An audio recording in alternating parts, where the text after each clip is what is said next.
Once again, my name is Linda Aldrich. I'm a librarian for Marin County Free Library, and we are very glad to be able to offer gardening classes through the Marin Master Gardeners to you during our pandemic. And we're especially happy to have Joan Irwin. Joan has been a master gardener since 2003. She frequently speaks on composting, organic gardening, and community gardens. And Joan learned to love gardening from her grandmother in Michigan. What a great thing. And Joan, I read you've gardened in the Bay Area for 40 years. You must have seen every kind of weather event. Including snow. Welcome. Thank you very much, Linda. I really appreciate this opportunity. Marin Master Gardeners is a program of the University of California. We have master gardeners all over the state. Actually, they're all over the country. And we try to work with home gardeners to bring the same research-based information to you that the agricultural community gets.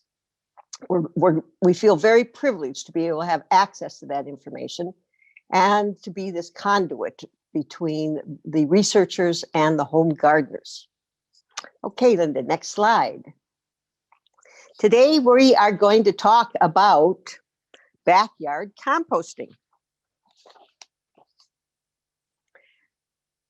We're going to find out how it happens. We're going to talk about some of the advantages of using compost, how human beings are involved in it. We'll talk quite a bit about that, the various methods for doing it. And then we'll have an opportunity to answer questions, do some troubleshooting, talk about resources. Linda, we can go to the next slide, please. First of all, let's talk about what is composting.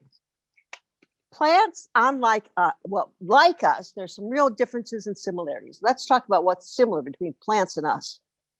They need the same kind of nutrients in order to survive and grow that we do. And by that, I mean things like nitrogen, potassium, and phosphorus. If you ever buy a bag of soil amendments, you might see some numbers on the front of it, 10, 10, 10, or 15, 12, 10, something like that. What that refers to is the percentage of nutrients of nitrogen, potassium, and phosphorus that are in that bag of amendments. We get those same kind of nutrients, and we need those same kind of nutrients through our food, or some of us take multivitamin pills. As a matter of fact, if you take your little bottle of multivitamins and turn it over, you'll see all the nutrients listed there that you're going to get in that vitamin. Most of those same ones, the big ones, the lesser amount ones, plants also need. Now, we get ours through things, through mostly food. And for example, we eat a banana and we get potassium. We have that in a lot of our different food. Plants can't eat bananas. They don't have a mouth to do it. So they have to get it through their roots. And that means that they need the nutrients to be in the soil. What composting is recycling food scraps, garden scraps, and creating those nutrients out of those scraps. They're in there, just decomposing those scraps and putting them into a form that the plants can take them up through their roots by getting them out of the soil. So we put the food scraps, the garden scraps together, and the great thing that happens is these microorganisms release the nutrients that are in those scraps, put them into the soil in a way that can be taken up by the roots of the plants, which we then use to eat. That's really what it is. We're recycling the nutrients that are in those scraps. Okay, Linda, let's go to the next slide. Most of the work that's done in breaking down these scraps and releasing the nutrients is done by microscopic critters. The primary ones are bacteria, mold and fungi, actinomycetes, earthworms, snails, and slugs also come into the mix. And then secondarily, a lot of other critters that are obvious with the human eye that you can see going in a compost pile. But let's focus on those first three because they do the bulk of the work. They break down the scraps into smaller sizes. They pull the nutrients out of those scraps. It goes through their gut and out comes a product. Now, in addition to that, the earthworms, slug, millipedes, they create sort of a secondary activity where they eat the bacteria, fungi, actinomycetes, and then it goes through their gut. And there's a chemical reaction that's going on all of the time that this is happening. What they release are poo that comes out of the earthworms, the snails and slugs, and that's the brown material that we see as compost at the end of the process. All of these critters are important. The most important are the first three listed there because they do most of the work, and I mean 90% of the work. Then the others come in and do the remainder of the work. They are so important to that process that it's keeping them happy. That's the most important thing for us to do. And let's go to the next slide. Lyndon will talk more about it. Oh, before we do, let's just talk a little bit about why this is important. Compost is probably the single most important thing that you can do in growing plants, healthy and vigorous plants. And by that, I mean, especially vegetable plants, plants that create vegetables, because it does two things. It creates fertility in the soil. The nutrients that come out of the composting process go into the soil. It also improves the structure of the soil. Now, here in Marin, we have basically two kinds of soil, either heavy clay, and it wouldn't surprise me, I live in Mill Valley, and that's what we mostly get here, mostly in Eastern Marin. I have a friend who lives out in Stinson Beach. She has a lot of sand in her soil. Compost can improve both of those situations. For clay soil, it can help break up the structure of the clay soil so that it drains better and the nutrients and the soil and the water is more available to the plants. For sandy soil, it creates more of a holding capacity for the soil so that water and nutrients stay in the soil longer rather than just running through, and to, again, make it more available to the plants. Let's talk about how it helps improve the health and vigor of a soil. The best way is to have a healthy plant by having the right kind of nutrients available to the plants. The main nutrients that most plants use are nitrogen, potassium, and phosphorus in large amounts, especially nitrogen. It creates its own nitrogen from the air, but it needs the help of what's in the soil. But there are minor nutrients that are also very important. By that, I mean things like calcium and magnesium. And again, I mentioned the same kinds of things that we need to keep ourselves healthy. Also, those can come from compost, and by creating a good solid compost, all of those will become available to your plants, and many of those are not available through synthetic fertilizers. When you have a healthy plant, it will be able to ward off diseases and pests. You'll have more production from your plant, and I'm going to mention too, I grow orchid plants every year, and right now they're in full bloom. My neighbors walk by and they say, how do you get those plants to produce such beautiful blooms year after year? And it's just because I use compost. I have only used compost on my orchid plants for years, and they are so happy with it. Second, I want to mention tomato plants. Our Master Gardener organization grows tomatoes every year that we sell to the public. Unfortunately, not this year, but most years. And we often trial new tomato plants to make sure that they're going to work for people here in Marin County. Again, all I use in my vegetable gardens is compost. People cannot believe how healthy and large my tomato plants are. There was one year, we always have to weigh and count the number of tomatoes and weigh them to make sure see how much production we're getting off of our trial plants. 1 year at 100 pounds, I just stopped. I stopped counting. There were just so many. Again, all I use is compost. That's all I've used for years. And it just does an amazing thing for plants.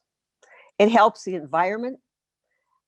By not having to use synthetic pesticides and fertilizers, you no longer have to worry about runoff into the streams and into the bay, which can be a serious problem here in Marin County. You're not going to be throwing away these synthetic materials into our landfill. So it's really a helpful thing. Now, in addition to that, there are experiments being done today on being able to sequester carbon into the soil, and compost is an important part of that. We are encouraging our residential gardeners to use compost, especially compost that you make yourself, to improve the sequestration of carbon in our soil. And because you don't have to go out and buy all of these things, you're going to save yourself some money, because it replaces the purple ones and the blue ones and all of that kind of thing. And you're going to find that you're going to feel good about making your own source of health for your plants. Let's move on to the next slide, and we'll talk about what it is as human beings, how we are going to be involved. We mentioned the decomposers, those critical critters, the bacteria, the fungi, the actinomycetes.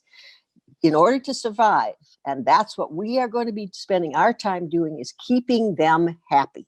The happier they are, the faster they will turn those scraps into compost that you'll be able to use. They need the same kinds of things to survive that we do: food, air, and water.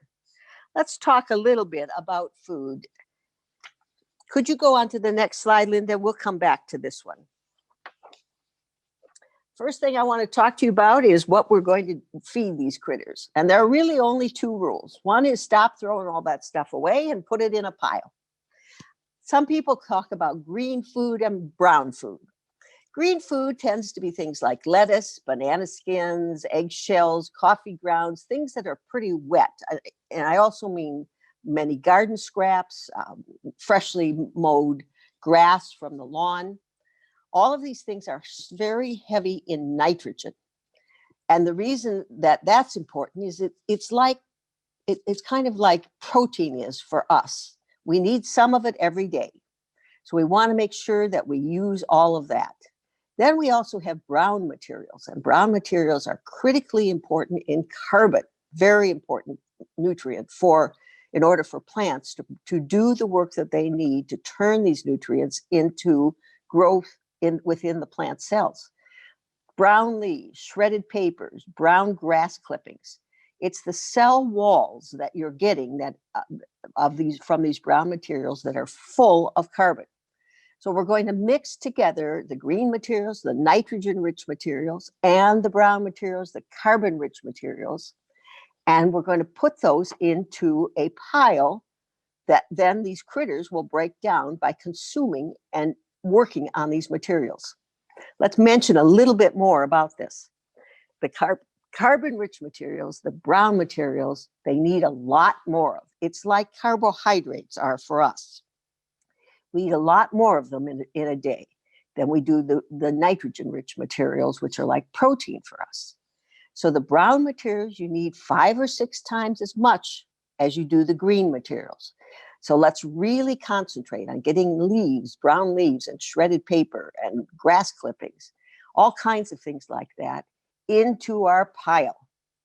Any kind of leaf will work. Some will break down faster than others, but these critters will consume anything.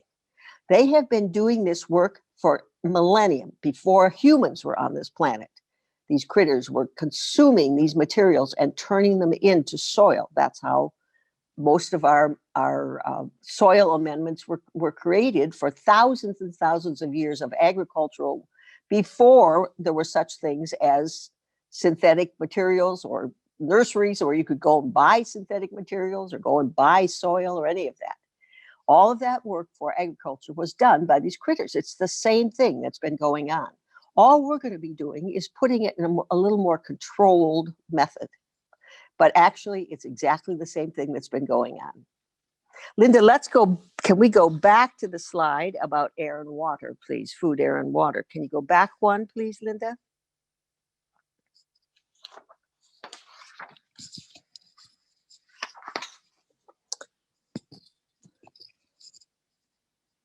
Yeah, thanks very much, Linda. That's great. Let's talk a little bit about air and water. In order for them to do, these critters to do their work, they need, just like we do, need air to survive.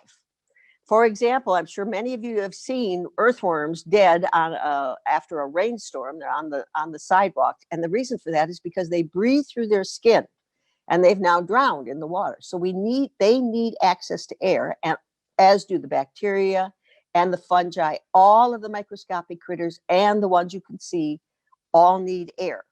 The main way that you get that into a compost pile, which can tend to become quite dense over time, is by turning the pile. There are some alternatives, but turning a pile is the easiest way to incorporate air into a pile. Because of that, you need to think about turning that pile once a week, at the least once every 2 weeks. Otherwise, it just gets too dense in there. I can talk later about some alternatives for getting some air incorporated into it. For example, commercial composters, which do the same thing, but they're just doing it at a really large scale. They have blowers that blow air into piles. They turn them with large tractor-like machines. But getting air is very, very important. Also, water. Just like we need water, these critters need water. Now, there are a couple of different ways you can do this, but a really important thing is to make sure that wherever you put your compost pile, it is near a source of water. Otherwise, you're going to be hauling buckets of water to the compost pile.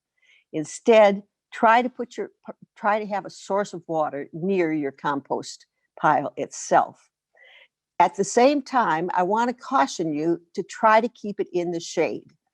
The compost pile will get hot, and that's an important sign to you that those critters are performing the way they should and are making the chemical reaction, because one of the products of that chemical reaction is heat. Heat from a compost pile does not come from the sun. It comes from the chemical reaction that's going on in the compost pile itself. So you want to keep that compost pile in the shade as much as possible. Keep it damp and keep it turned. And when I say damp, here's a good way to think about it. If you take a kitchen sponge, and put it in water and then wring it out quite well, the dampness of that wrung out kitchen sponge is about the dampness that you want your compost pile to be.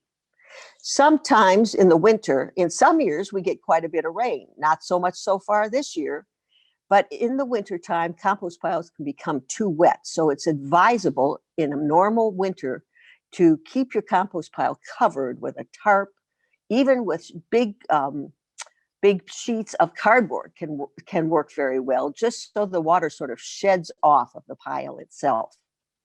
So the most important thing that we can do, we assemble the piles, we manage the pile by turning it, making sure the water is right. And here's the critical one. After your compost has worked through, make sure you use it. I can't tell you the number of times I go into somebody's backyard and see this beautiful compost that's been sitting there for 6 months or a year or whatever. Use the compost. Your plants will really thank you for it. Okay, Linda, let's go forward 2 slides, please. Now I want to talk about the various methods. Oh, but before I leave those, before I get into the methods, I'd like to stop, Linda, and see if we have any questions, because I've seen quite a few coming up. So could we see if there are some questions that we might want to answer at this point? Sure. One question is, are there any regulations about placement of a compost bin in San Rafael, like 6 feet away from a fence or no kitchen scraps? You know, I'm not familiar with any in San Rafael, but I think you could probably make a contact with the city to determine that. But I don't think you're going to find any problems, especially with a bin. It sounded like that's what you were talking about, putting it in a bin. But I don't think you're going to find there are going to be any serious restrictions against doing composting in your backyard. You may be going to talk about this, but if you're using a compost tumbler, can you still make compost if there's no worms or snails in it? Oh, no. Compost will only occur if you've got those critters in there. That's the only way it happens. But you don't usually have to worry about it. First of all, the bacteria, the fungi, and the actinomycetes, and remember, they're doing 90% of the work. They come in on everything that you put into that tumbler or pile. They will come in. Now, let's talk about what would you do if you didn't have any worms secondary. First of all, most of those will come in on some. If you put plant materials in there, there are going to be some eggs that you didn't realize were in there. But they'll be in there, so you don't have to worry too much about that. But if it is a concern, you can just dig up some worms from your garden. You can use any kind of worm that you get from a bait shop, for example, and we'll talk a little bit more about that when we mention worm composting. Any of those things, just throw them in there. And as I said, most of them will come in on, especially if you use some plant materials, they'll come in on that. Don't worry too much about being short of these critters, especially the main ones, the bacteria, the fungi, and the actinomycetes. They will come in on, they are on everything. They're on us. They're in us, in our gut. They're everywhere. So you don't usually have to worry too much about it.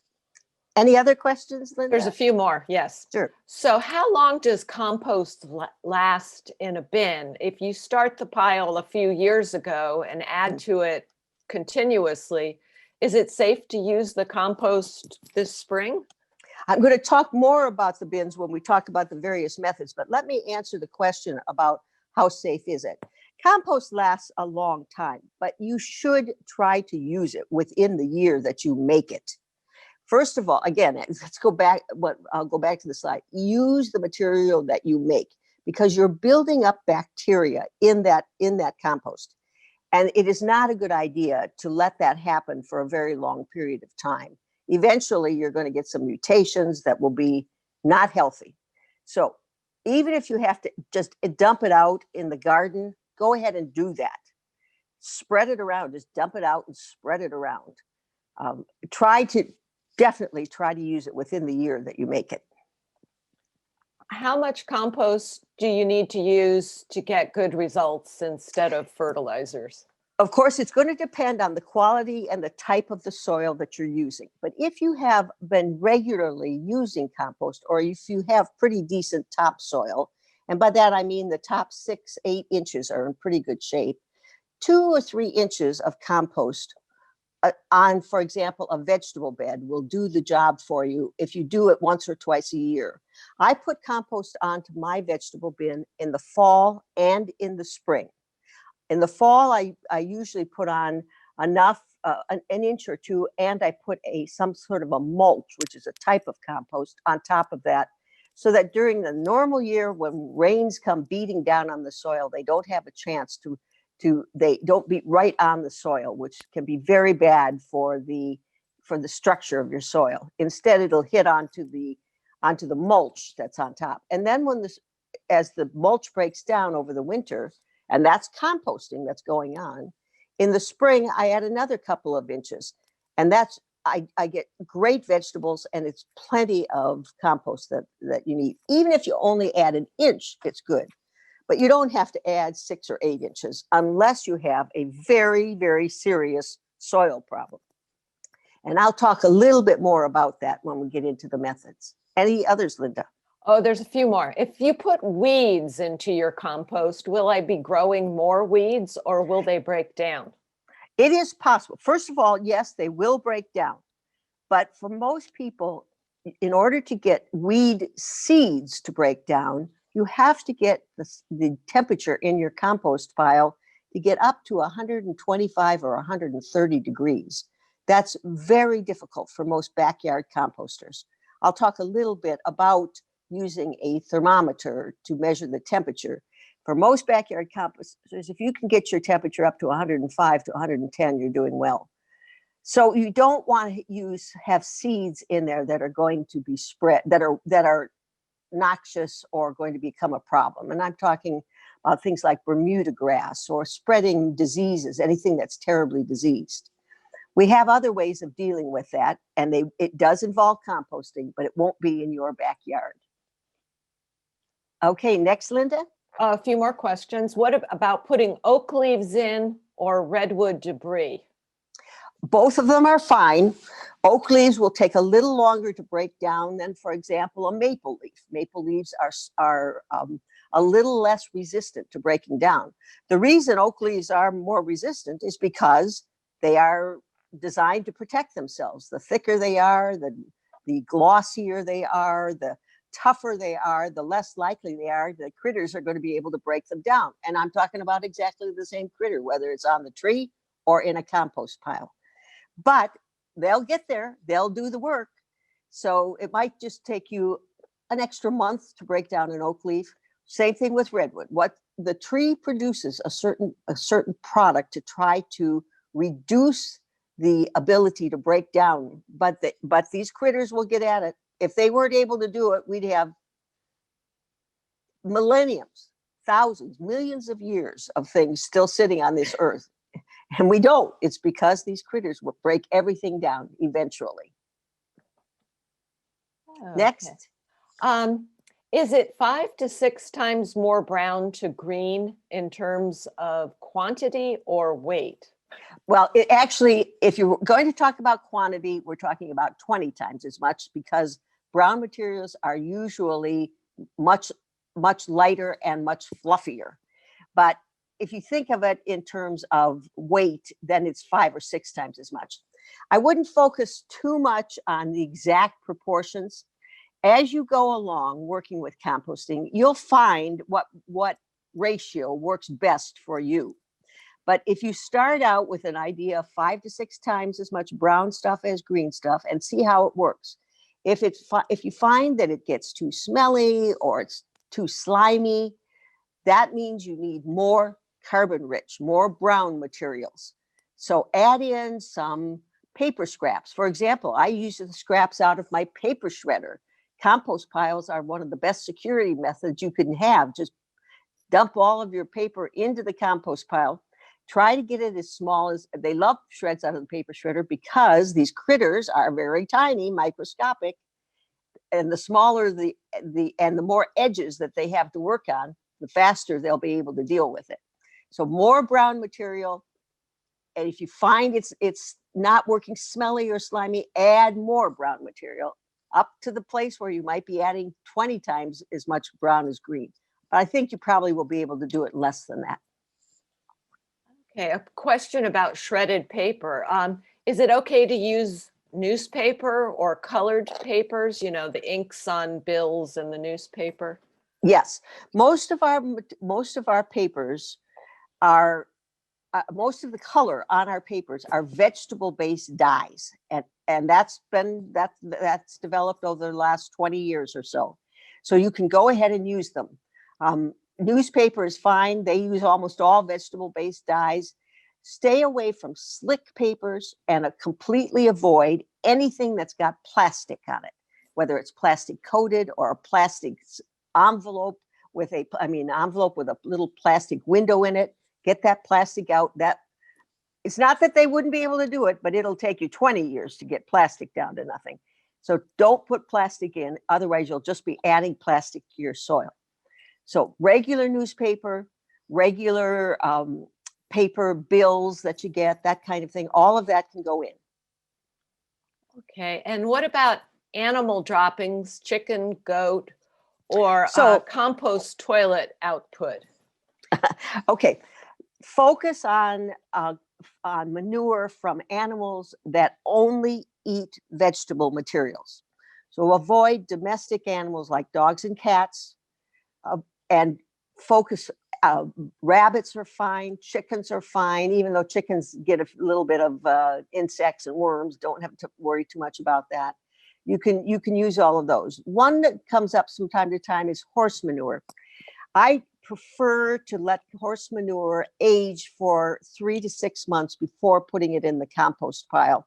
And the reason for that is it contains another small critter called a nematode, which can be, some of nematodes can be troublesome. So let horse manure age for 3 to 6 months before you would put it in the compost pile, and then the critters will take care of the rest of it. Okay. Does compost attract rats? It's not the compost itself, it's the food that you add to the compost pile. And I'd like to get into that a little bit later if we could. I can go into it in a little bit more depth at the end, if that's all right. I think the next question will come later too. Okay, great. Let's move on then to the various methods of composting. And I'm going to divide those into 2 categories, hot and active and cold and passive. The hot and active has to do with piles, bins, and tumblers, where you have rather large amounts of material that you're putting together, combining the green stuff, the brown stuff. You put it into a pile or a bin. And by a bin, I just mean that it's enclosed in some kind of a thing. And I'll have some pictures of some of these in a little bit of time. This method, as I said, is very good, is best for taking care of large amounts of either food waste and garden waste. So if you have a large garden, this is the best way to go. And the various materials will work out just fine. Cold and passive. Now, let's talk about these. Pit composting is probably the simplest method of composting, and it's where I started, frankly. It's where you dig a hole, you put the material into a hole, and you cover it up with soil. And then 4 months later, 6 months later, it's all gone. If you try to dig it up, you'll just see what looks like beautiful soil there in that hole. I like to use this method when I'm taking out my tomato plants in the fall. I've already got a hole started because I've taken out the plant, and the tomatoes have taken a lot of nutrition out of the soil right in that spot. And not only that, but it usually happens at a time of the year when we have a lot of big meals starting in the fall. So I take all my scraps from my potato peels and my carrot peels and whatever, mix it in with the garden scraps, and I put it into the hole that I've dug a bit deeper than I would have just to take out the tomato plant. Then you cover it back up with soil. I usually do this, as I said, in the fall. I'd have a little flag that I put where I've made one of my holes or my pits. Some people call this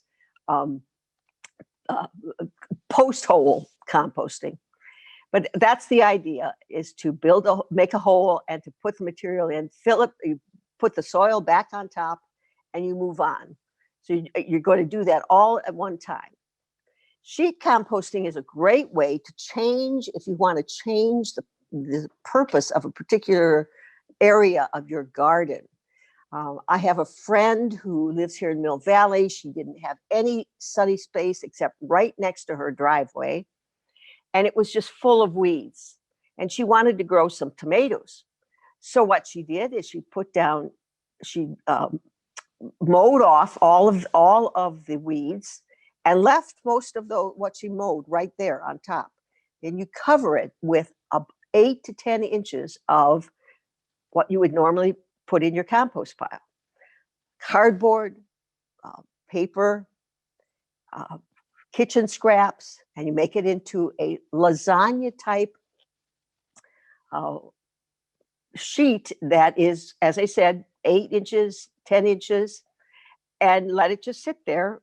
Normally, a good time to do this is in November. Normally, the rains will take care of supplying the water. Otherwise, you'll have to take some water out, like this year.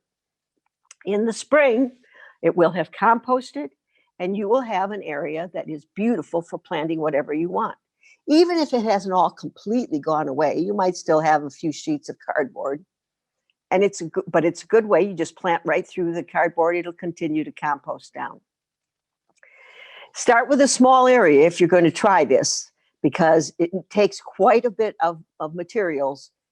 newspapers, for example. You can go to a big box store and get sheets of cardboard, and you'll be surprised how much material it takes to get something that's 8 or 10 inches tall. It also is not the most beautiful thing to see, so I'm not sure I'd do it right in front of my house where all the neighbors could see, unless you could, on top of it, put some form of mulch that would hide it a little bit.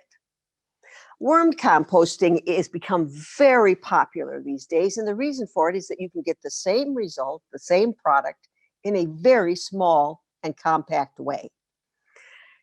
Normally, what you're going to do is have a bucket that would contain some worms, and you're going to put your kitchen scraps in it every day, every other day.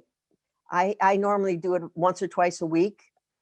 You want to size your bucket to the amount of scraps you're going to have. And I find having 3 buckets that are exactly the same size, 2 that have holes in the bottom, allows me to alternate the two with the holes, so that the worms are happy and can move up from one bucket to the next after they've eaten everything that's in the first bucket. The trick with worm composting is to be able to separate the worms from the compost so that you don't lose the worms every time you want to dump out the compost.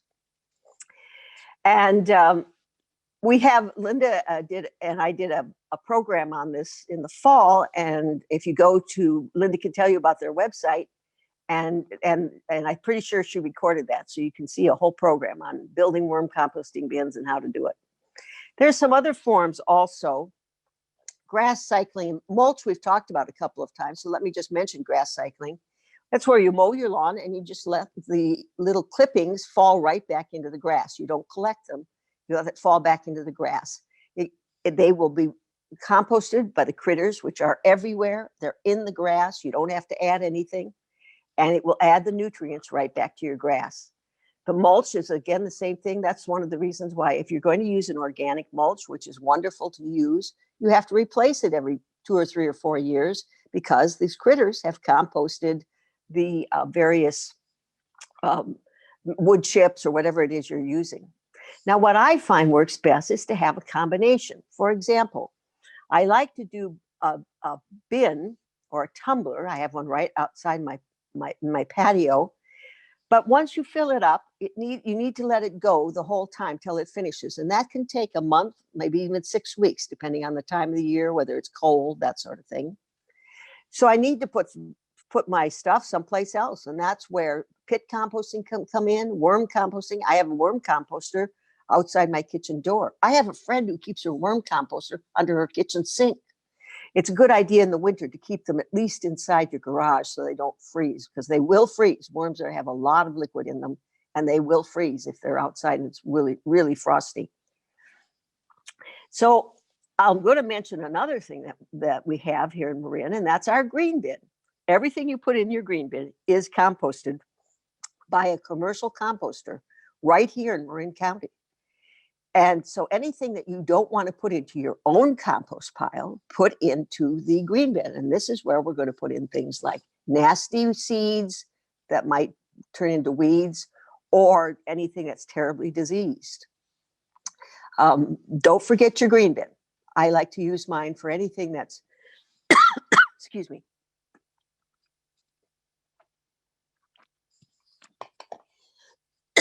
That's where I put meat, scraps, dairy products, that kind of thing. Questions?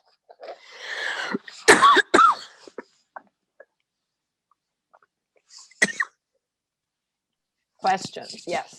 So back to putting compost toilet output. If you're a meat eater, that wouldn't be appropriate, right? That's correct. Okay. And does the juice or the liquid that worms make in a composting bin, do you need to do anything to it?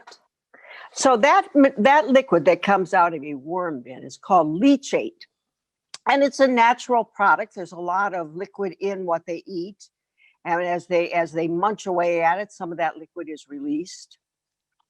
Leachate is a product that does have some nutrient value, but it needs to be removed from your worm composting bin at least every other day and used if you're going to use it. every other day. Again, it's full of bacteria. It is not the same as compost tea. Compost tea is made if you take compost, the end product of composting, put it into some sort of a container. I often use like a bag that onions and potatoes come in, or a great thing is an old nylon stocking. Put about a pound of it in that and put it into a couple gallons, a gallon or two of water. You need to bubble that, use some sort of a bubbler in there, and let that go for about 24 hours. And then you've made compost tea. That's compost tea. That's different than leachate. Leachate you need to use right away. Get it out of your worm bin and into the ground, the soil, as fast as possible, at least every other day. Next question. One more question. Can I put pine shavings from my chicken coop in the compost, and would that be considered brown or green? It would be considered both. And as a matter, it's a great question, because as a matter of fact, most things that go into a compost pile have both green, nitrogen, and brown, unless it's just the wood shavings, for example. Just plain wood shavings would be pretty almost 100% carbon. But most things have some green associated with them. And what you're talking about, the chicken manure would be considered nitrogen rich, more green. The wood shavings are considered carbon rich, more brown. So it's got both of it in there. And it's a great addition. One of the best things that I've used is there's a rabbit rescue place that I know about, and they clean out the rabbit cages at least once or twice a week. And all of that goes into a compost pile. So they use a lot of alfalfa as their bedding, but it's got rabbit droppings in it, and it makes great additions to a compost pile. So yes, your shavings with your chicken manure would be a fine addition to your compost pile. If you have one bin, how do you deal with adding new material to the compost that is ready? Do you separate or start a new pile? If what we're talking about is a bin like a tumbler or that kind of a bin, you really should fill it up and then let it go. You should not keep adding material to it. It's just going to slow down the process. What you're going to do is end up with some of that material being finished and some not finished. And by finished, I mean it will not have gone through this whole chemical process that ends up in compost. So you're better off filling up your bin, let it go for a month, sometimes 6 weeks. Again, temperature plays a role in this. Composting works the best when the critters are happy. The critters are happy at temperatures between 65 and 110. About that is the ideal temperature for your compost bin, your tumbler or whatever. When it gets to be more than that, the critters die, and they die at different temperatures. So for example, worms will be active up into about 110. From 110 to 120, they're very sluggish. And then over 125, they're dead. They can't survive that. The bacteria I've talked about, and I've talked about it as though it's one kind of bacteria. In fact, it's multiple kinds of bacteria. Some of them will survive at 105. Some will survive up to 150. But they each have a temperature range. The idea is to find where that range where they are, where you have the most of them working for you. And that's 65 to 100 or so, 105. That temperature range is where you have most of them working for you. By the way, commercial composters are required by law to keep their compost piles at 130 degrees for 9 days solid, no interruption, for 130 degrees for 9 days. The reason for that is that at that temperature, most weed seeds are killed, most diseases are killed. And that's why they're required to do that.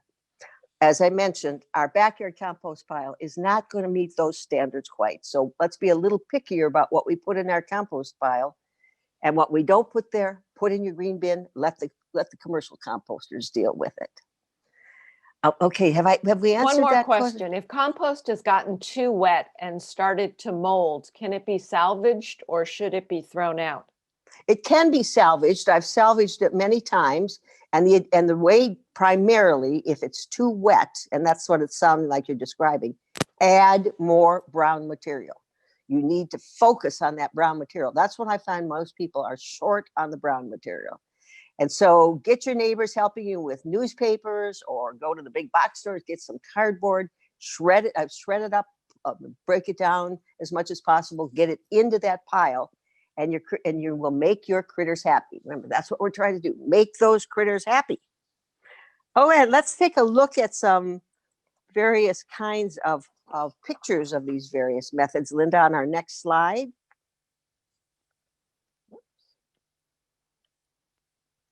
I'm going the wrong way. Sorry. Wrong way. There we go. Back, there we are. So here we have various types of bins and tumblers. And remember, these are particularly appropriate for larger amounts of composting material. However, for the tumblers and smaller bins can be very useful for the size of gardens we have here in Marin. The upper left-hand corner shows you an individual bin. And a lot of times these are useful for if you have in the fall, if you're raking up a lot of leaves, just put something around it to keep the leaves from blowing away in the wind. Add a little bit of food scraps by digging a hole down into the center. And we mentioned, let me get back to that question about the rodents. That's one way you can try to keep rodents out. What they're after is the fresh food scraps that you're putting in there. They also like the fact that there's warmth from that chemical reaction that's going on in the compost pile.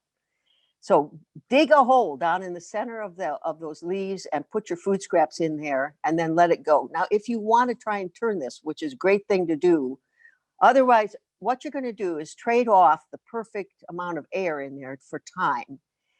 And the way to do that is let's say, just put some chicken wire around a pile of leaves.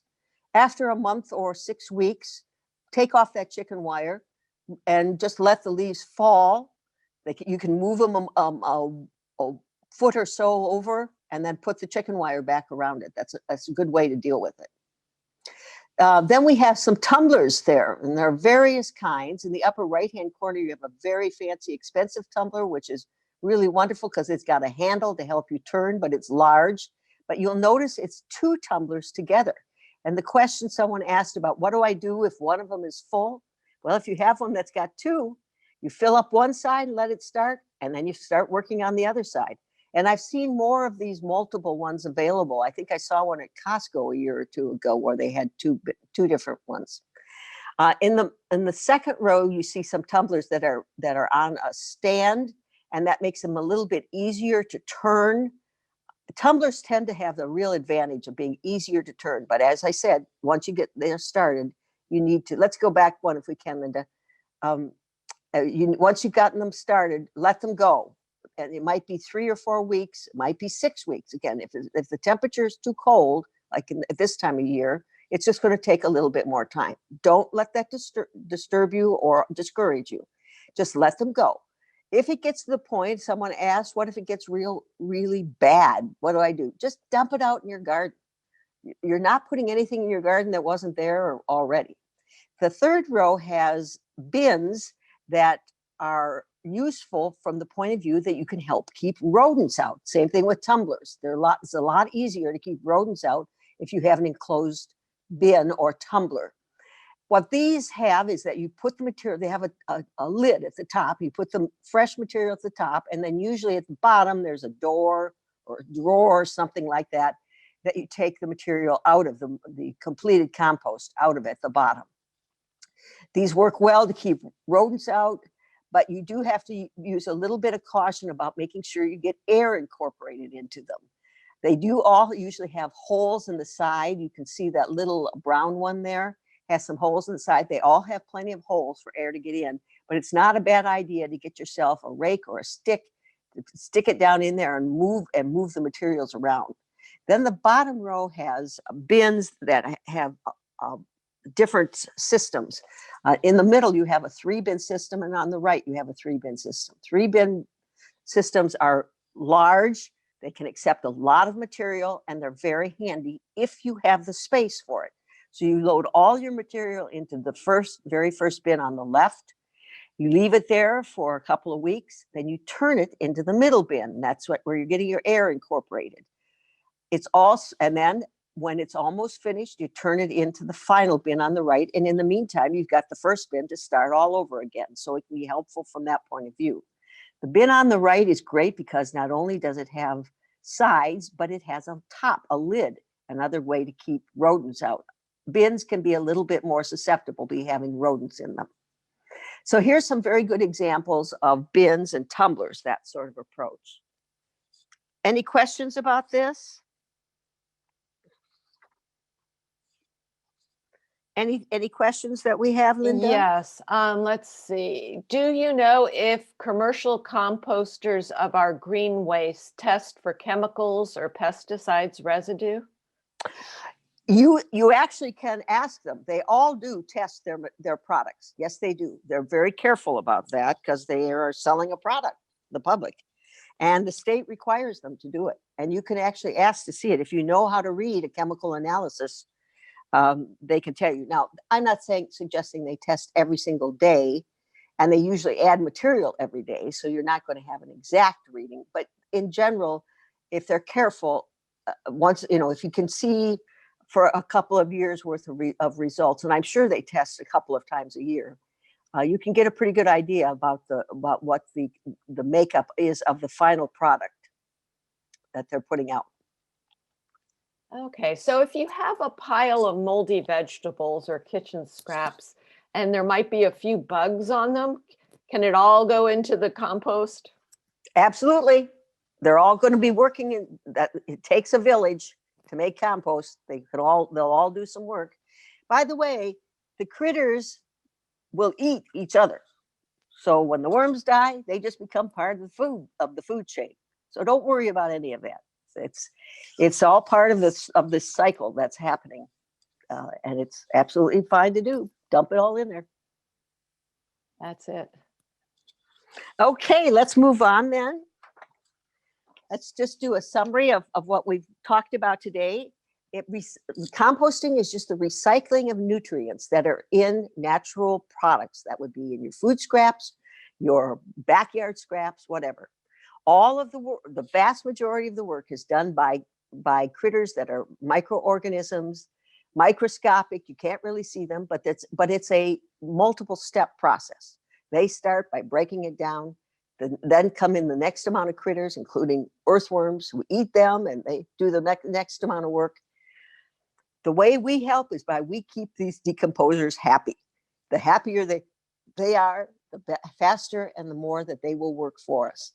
And finally, don't make it a difficult process. If you have if you just keep trying it. If you don't have a success the first time, dump that out in your garden and start over again.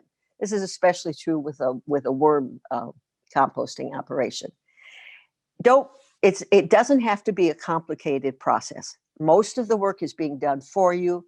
Just try to keep in mind what do I have to do to keep these critters happy. If they're happy, they will take care of doing the work. Okay. Any last questions, Linda? No questions. I do want to say if anyone wants to see our recorded previous programs or the worm composting talk, if you Google Marin County Free Library YouTube, it'll pull up the site. Oops. And one last question. Why can't you put meat into the compost pile? You can put meat in there if you want to, but you are taking the chance of attracting rodents and other critters, raccoons, for example. The critters will break down meat. They'll break down anything. So it can go in there. It's not like there's a prohibition, but you're taking, for a backyard composting operation, we just advise it's better to put that into your green bin and let the commercial people take care of that and deal with the issues of the raccoons and the rodents coming in and finding it, because meat is very attractive to rodents and raccoons. Okay, we have a last slide, which just gives you some information, I believe. Do we have a last slide, Linda? Question? Oh, yeah, the reference side. I wanted to mention that there are plenty of books in the libraries and other places that are available to you to give you information about composting, lots of information on the internet. You can see lots of different people using various techniques. I think the idea is find an approach that works for you, and don't be discouraged if you have a little bit of a failure. Just start over again. None of this is, you don't have to be perfect at it. You just have to be good enough at it. And most often, if you're a little less than perfect, just let it go and it will work itself out. If it doesn't, dump it out and start over again. So there's some ideas. And how about our last slide about staying in touch? Here's some ways that you can contact the Marin Master Gardeners. We're happy to answer your questions through our help desk, either online or the phone number there. We also have a free newsletter that we send out 4 times a year that's got plenty of thoughts, ideas, and help for gardeners on all kinds of topics. We also do garden walks to help with the various water districts to help people keep down water usage in their gardens. I want to thank you very much for coming today. I really appreciate that you've spent some time with us talking about composting, and good luck with it. Have fun. Thank you all for attending. The program is being recorded, and in about a week, it makes it to the Marin County Free Library YouTube site. So I don't know the exact address, but just Google it, and in about a week, it'll be there. And thank you, Joan, very, very much. It's always a pleasure. You make it sound fun. Oh, yeah, it is fun. Take care. Bye now. Bye-bye.